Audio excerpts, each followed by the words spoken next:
See, on March 2nd we have issued 200 units. I'll go to the issue column, 200 units. Now these 200 units are to be issued out of the latest addition to the stores department. Now the first edition and the latest edition is one and the same, because this is the second day of the month here. So therefore we have 1500 units. We have had no option here. We have to issue out of the stock only. So there is no need to bother, because when there is a single item available, we have to issue it out of that stock. So 200 into 12, so that comes to 2400 rupees. Now the available balance is 1500 minus 200 is 1300 units at the rate of 12 rupees. So this amounts to how much? 13 into 12, 15,600. This is the available stock now. Just for our convenience, I'll just close the balance on each day here. Now again, the next transaction. The next transaction is on March 4th. On March 4th, purchase of 1000 units at rupees 15 per unit. So purchase of 1000 units. So purchase means here for the stores department it is a receipt.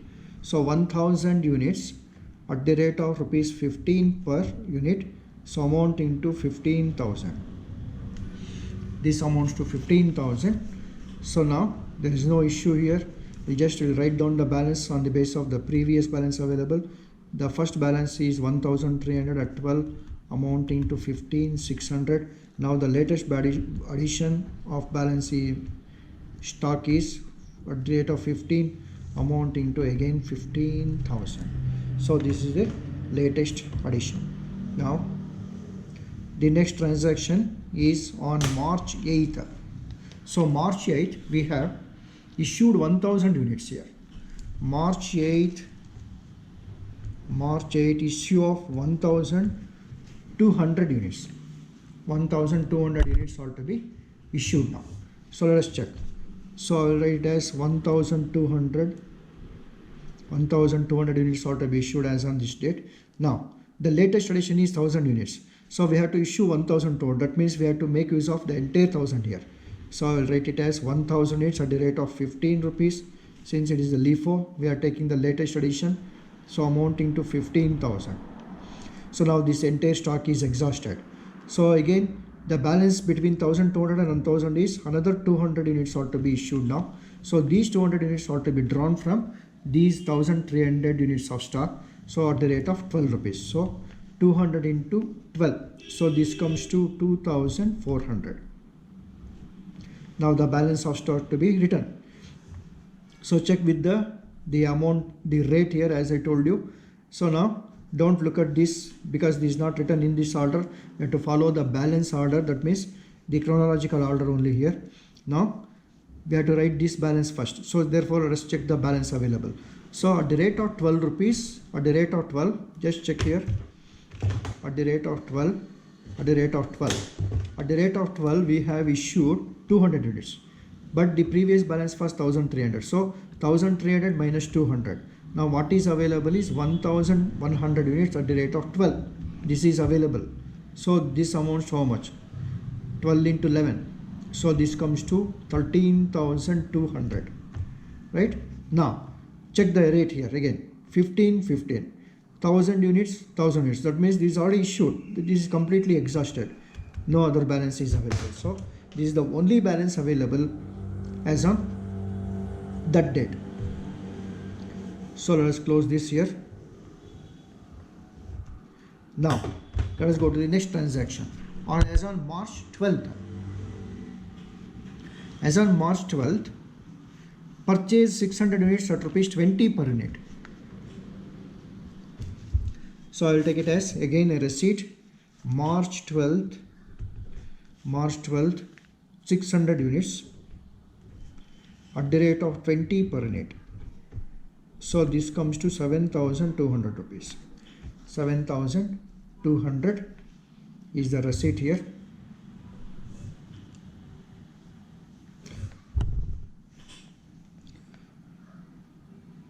600 at the rate of 20, sorry. So this is 12,000 rupees, not 600 units at the rate of 20 rupees per rate. It will be 12,000 rupees. That is the receipt here. Let us go to the balance column. Balance column. The first balance available in the previous day was 1100 into 12, 13,200. And then the latest addition of 600 units at the rate of 20 rupees, amounting to 12,000. This is the balance as on March 12th. Okay, look at the next transaction is on March 15th here. So let us see what has happened on March 15th. Issued 650 units. So March 15th, issue of 650 units. Now 650 units are to be issued. Let us see. The latest edition is 600 units.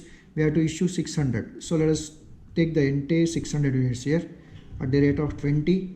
So again it comes to 12,000. And then 650 minus 600 is another 50 units are to be issued.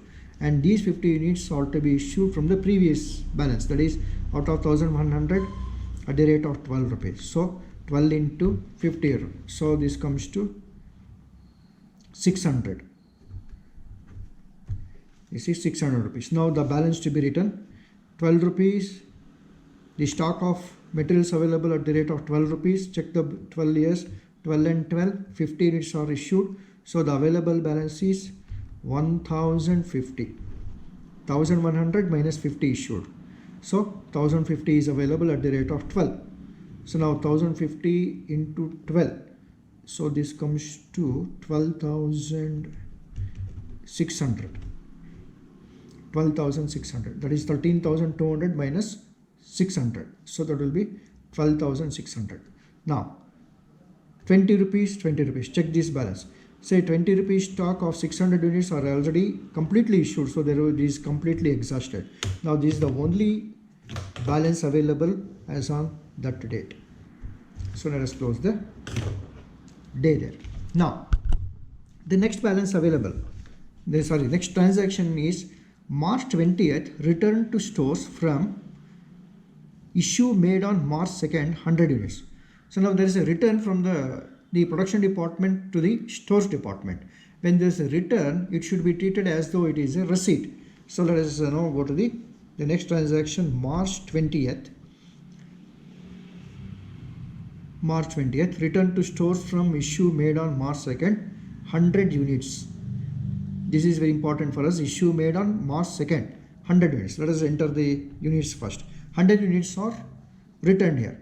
And what is the rate at which it is to be accounted here, or it is to be received? Is the reference is March 2nd rate. So let us check back to the March 2nd. Say as on March 2nd we have issued 200 units at the rate of 12. So since this belongs to the same stock here, so we have to apply 12 rupees per unit here. So the same rate is to be applied depending on the original issue of the materials here. So therefore this comes to 1,200 rupees.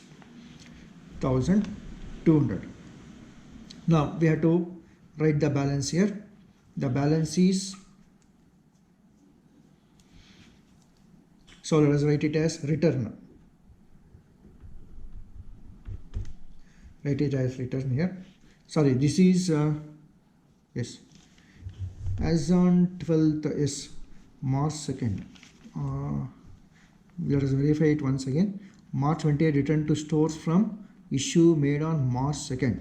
March 2nd is 200 units. March 2nd 200 units at the rate of 12 rupees, correct. So 12 rupees is to be applied here, correct. Now let us go to the balance here. The balance to be written. So the balance is, the previous balance is 1050 units at the rate of 12 rupees, amounting to 12,600. And then now the latest addition of these 100 units which were returned at the rate of again 12 rupees, so amounting to 1,200. So this is the balance available here.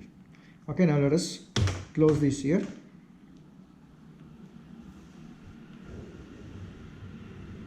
Now go to the next transaction. The next transaction is as on March 24th. March 24th, purchased 300 units at rupees 25 per unit. So purchase is a receipt here. Purchase of 300 units at the rate of 25 per unit. So 25. So 25 threes are now. So 25 into 3 is 7,500. So this comes to 7,500 is the receipt. Now go to the issue column, the balance column. So it will be taken chronologically as it is 1050 into 12, 12,600, and the next balance available is 100 into 12, 1,200, and then the latest balance is to be added here 300 at the rate of 25 rupees, 7,500. Okay, let's close this day's transaction here. Now the next is, as on March 28 there is an issue of 250 units. So March 28th issue of 250 units. 250 units are to be issued here. Now let's check. So 250 units are to be issued from the latest addition here, or the latest balance available. So now we have the latest balance available is 300 units at the rate of 20